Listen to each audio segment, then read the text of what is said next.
बिस्मिल्लाहिर्रहमानिर्रहीम अस्सलामु अलैकुम। एक्सरसाइज है 6.5 एफएससी फर्स्ट ईयर मैथमेटिक्स की चैप्टर नंबर 6 की एक्सरसाइज 6.5। अभी हम देखें कि 6.4 तक अरिथमेटिक मीन या सीक्वेंस या अरिथमेटिक प्रोग्रेशन, ये तीन चीज़ें हमने पढ़ी थी और उनकी प्रैक्टिस की थी। मेनली अगर देखा जाए तो वो जो पहला पोर्शन था उसे हम अरिथमेटिक प्रोग्रेशन का नाम देते हैं या सीक्वेंस का नाम अरिथमेटिक सीक्वेंस। अरिथमेटिक सीक्वेंस में हमने देखा कि एक टर्म होती है, उसमें मखसूस कोई नंबर ऐड किया जाए तो उससे अगली टर्म बन जाती है और उसमें ऐड किया जाए तो उससे अगली टर्म बन जाती है। वही अगर नंबर थर्ड वाली में ऐड किया जाए तो फोर्थ वाली टर्म मिल जाती है। तो उसका हमने तरीका पढ़ा था कि नेक्स्ट टर्म में से अगर पिछली टर्म निकाल दें, माइनस कर दें, तो हमारे पास एक डिफरेंस आता था जो कि कॉमन होता था हर टर्म का, एक ही डिफरेंस होता था। अगर माइनस करने से हमें एक ही डिफरेंस मिल रहा हो तो ऐसी जो सीक्वेंस होती है उसको अरिथमेटिक सीक्वेंस कहते हैं या दूसरे अल्फाज में अरिथमेटिक प्रोग्रेशन कहते हैं। अभी अरिथमेटिक प्रोग्रेशन के जितने भी टूल्स थे, कोई टर्म मालूम करनी है या टोटल तादाद मालूम करनी है n जिसे हमने बोला, या लास्ट टर्म क्या हो सकती है जिसको हमने nth टर्म का नाम दिया, या दरमियान में से कोई भी टर्म आपको फाइंड करनी होती थी तो आपको चाहिए होती थी पहली टर्म चाहिए होती थी, डिफरेंस d चाहिए होता था और n चाहिए होता था या n चाहिए होता था। तो इनका हमने फार्मूला बनाया। फिर उसके बाद हमने प्रैक्टिस किया कि अगर कोई सीक्वेंस हो और उनकी टर्म्स का सम आपको मालूम करना पड़ जाए तो आपने एक एस.एन का फार्मूला इंट्रोड्यूस करवाया था कि फ़र्स्ट टर्म और लास्ट टर्म को जमा कर लें, उसको फिर n से मल्टीप्लाई करें और 2 पे डिवाइड कर दें, तो इस तरह से हमारे पास तमाम टर्म्स का मजमूआ आ जाता है। अभी उन तमाम टूल्स की हमारी प्रैक्टिकल लाइफ के अंदर जो यूज़ है सीक्वेंस का, तो उसकी थोड़ी सी हम प्रैक्टिस करते हैं। फिर 6.5 के अंदर तकरीबन 10 क्वेश्चंस हैं जो कि अरिथमेटिक मीन से रिलेटेड हैं और जो टूल्स हमने पढ़े उनसे रिलेटेड है। तो देखते हैं कि इस तरह के क्वेश्चंस रियल लाइफ में अगर आएँ तो उन्हें कैसे सॉल्व करना है। पहला क्वेश्चन है इसमें, वो कह रहा है a man deposits in a bank ₹10 in first month, यानी पहला महीना है और 10 रुपये जमा करवा रहा है बैंक के अंदर। ₹15 इन द सेकंड मंथ, दूसरे महीने 15 रुपये जमा करवा रहा है। And ₹20 in the third month and so on, तीसरे महीने 20 जमा करवा रहा है। Find how much he will have deposited in the bank by the 9th month. By the 9th month कह रहा है कि 9 महीने तक उसने बैंक के अंदर कितनी रकम जमा करवाई, आप इसी तरतीब से निकालें। यानी अगर हम देखें तो पहली टर्म उसने 10 दी है, दूसरी टर्म 15 दी है, तीसरी टर्म 20 दी है, तो 10, 15, 20 ये हमें एक सीक्वेंस मिल रही है।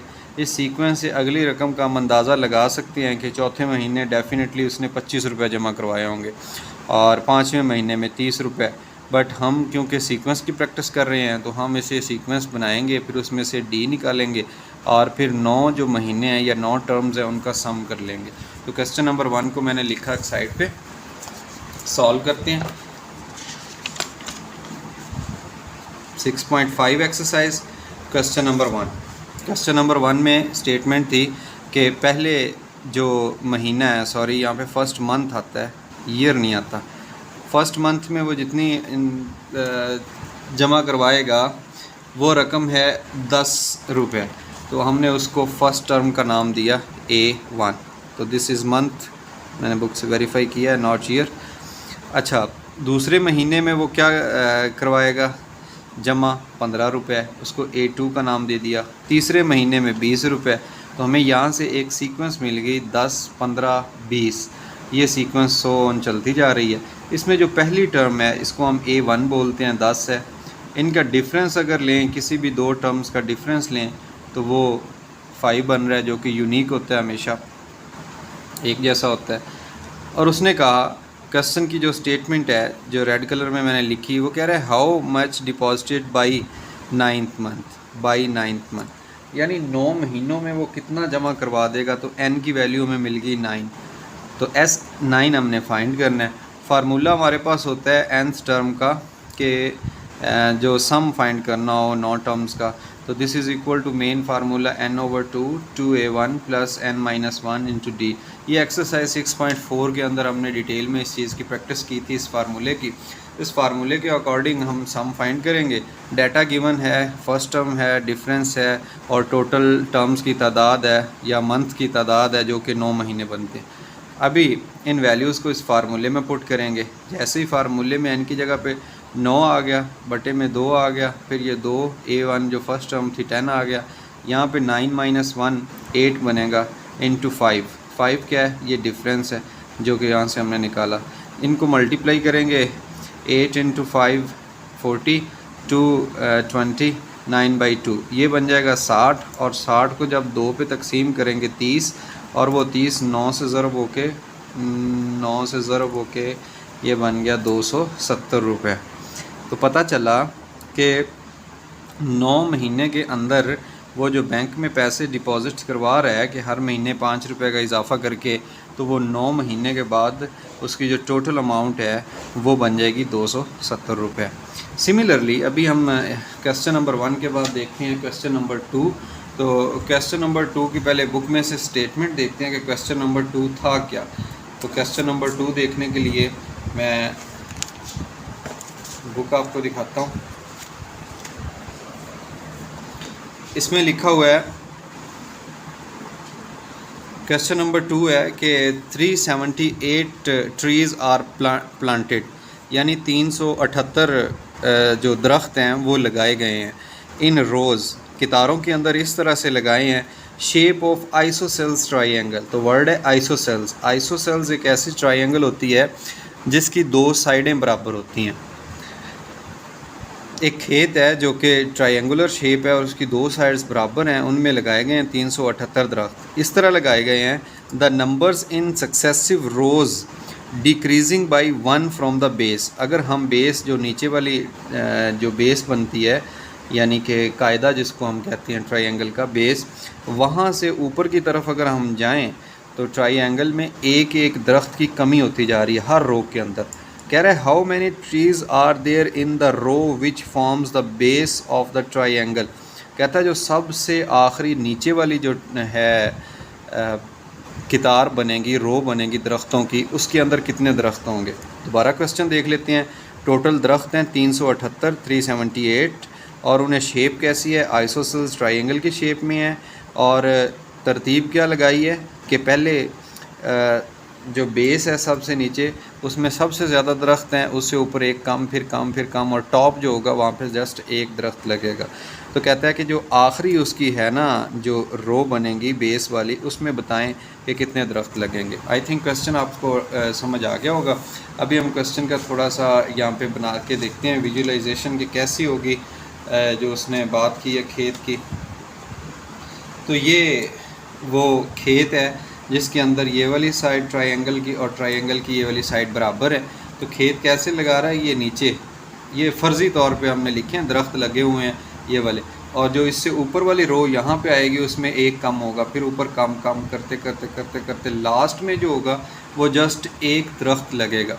तो हमने जो डाटा कलेक्ट किया अपने क्वेश्चन से, उसके अकॉर्डिंग जो टोटल दरख्त थे SN वो है 378, और जो फर्स्ट रो में दरख्त लगेगा यहाँ पे वो 1 होगा, जो सेकंड रो में लगेगा वो 2 है, जो थर्ड रो में लगेंगे वो 3 हैं, फोर्थ रो में 4 है और फिफ्थ रो में 5 दरख्त हैं। इसी तरह ये रोज़ चलती जा रही हैं और हमें ये मिल गई, एक सीक्वेंस मिल गई कि फ़र्स्ट रो में 1, दूसरी रो में 2, तीसरी रो में 3। तो हम इन्हें कह सकते हैं कि this is first term of sequence, second term, third term. तो 1 2 3 ये एक सीक्वेंस आ गई। इसमें फ़र्स्ट टर्म आ गई 1, और डी निकालने के लिए इनका डिफरेंस निकालेंगे 2 - 1 जो कि 1 आ गया। और लास्ट में उसने हमें ये भी कहा था कि जो टोटल दरख्त हैं वो 378 हैं, यानी 378। तो हमने जस्ट इतना बताना है कि जो लास्ट वाली रो है nth रो, इसके अंदर कितने दरख्त लगेंगे। तो फार्मूला SN का हमारे पास है कि टोटल टर्म्स का सम कैसे निकालते हैं, उसी फार्मूले को यूज़ करेंगे। लें जी, हमें जो चाहिए ये क्वेश्चन लास्ट में लिखा हुआ है ट्रीज़ इन nth रो जो कि AN बनेगी। अब हमें AN चाहिए तो फार्मूला SN का यूज़ करेंगे n/2 2a1 plus n - 1 into D. अब चूँकि हमने n की वैल्यू फाइंड करनी है तो Sn की गिवन है, Sn की जगह 378 लिख दिया और n/2 n नामालूम है इसलिए n/2 आ गया। 2 a की जगह पे 1 आ गया जो कि फर्स्ट टर्म थी और n-1 वैसे ही आ गया बिकॉज़ हमारे पास n है नहीं, d की जगह पे 1 आ जाएगा। अब इसको सिंप्लीफाई करेंगे तो ये बन जाएगा 2 1s 2 और n-1, तो ये 2 और 1 माइनस होगा तो +1 रह जाएगा, 1 + n × n। जब इसको मल्टीप्लाई करेंगे n अंदर मल्टीप्लाई होगा तो ये बन जाएगा n और n², ये बन गया। अब इसको अगर हम देखें तो this is quadratic equation, n² पहले आ जाएगा प्लस n बाद में आ जाएगा, -756 लास्ट में आ जाएगा। और अगर इस इक्वेशन को मैं यहाँ से उठाऊँ और मज़ीद सिंप्लीफिकेशन के लिए मैं इसे यहाँ लिख लेता हूँ n² + n -756, तो ये क्वाड्रेटिक इक्वेशन बन गई है विद रिस्पेक्ट टू n। अब हमने इसमें से n की वैल्यू निकालनी है तो क्वाड्रेटिक फार्मूला यूज़ करेंगे। क्वाड्रेटिक फार्मूला जो पावर 2 के साथ होती है वो 1a होता है और जो पावर 1 के साथ होता है वो b है, जो लास्ट में कांस्टेंट होता है c है।